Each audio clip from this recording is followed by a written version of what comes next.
بسم الله الرحمن الرحیم د عرفې په ورځ باندې د سهار د مانځنه وروسته چې کله جماعت وشي د 14 د ذوالحجې پورې د هر فرضي مانځنه وروسته تکبیرات تشریق چې هغه په دې الفاظو سره دي: الله اکبر الله اکبر، لا اله الا الله والله اکبر، الله اکبر ولله الحمد.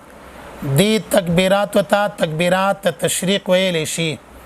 د دې په تعارف کې فقهای کرام فرمایي چې کله حضرت ابراهیم علیه السلام خپل بچی اسماعیل علیه السلام ذبح کولو، حضرت جبرئیل علیه السلام په حکم د الله وفدیناه بذبح عظیم فدیه را روانه کړي وا. د اسمان د طرف نه چې کله حضرت جبرئیل علیه السلام سره د فدیه نه راتللو، د جبرئیل علیه السلام په خله مبارک باندې دا الفاظ جاری شول: الله اکبر الله اکبر. حضرت ابراهیم علیه السلام چې کله د الله د عظمت د لوی دغه ناره واوریدله، هغه په خله مبارک باندې دا الفاظ راغله: لا اله الا الله والله اکبر.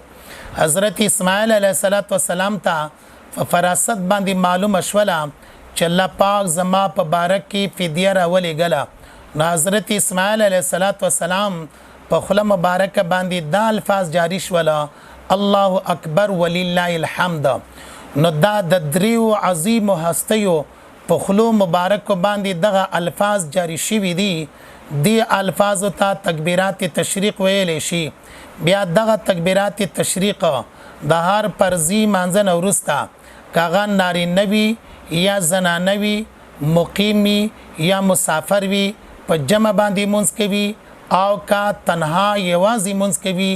د صاحبینو مسلک چې فتوا د احناف په پاغي باندې شوې ده، دا په هر یو مسلمان نارینه زنانه باندې واجب دي. لیکن د زنانو په باره کې دا فیصله د فقهای کرامو ده چې هغه د خپل کورونو کې سرن یعنی په جهر باندې دی نه وایي. لنډه دا دی چې دغه وجوب په زنانو باندې هم عاید ده او مسافر باندې هم ده، یوازې مونځ کوي او که به جماعت مونځ کوي. بیا یو ځلې په دغه الفاظ باندې تلفظ واجب ده. د یو ځلې نه وروسته 2 کرتې 3 کرتې فقهای کرامو قولونو کې دارنګې راغلي دي چې سنت ده، بعضو فرمایلی دي چې مستحب ده. لنډه دا چې په چا باندې مونځ فرض وي په هغه باندې تکبیرات تشریق هم واجب دي. یو ځلې دی د مانځه فرضي د ادایګۍ نه وروسته وایي او دا وجوب په ټولو باندې ده.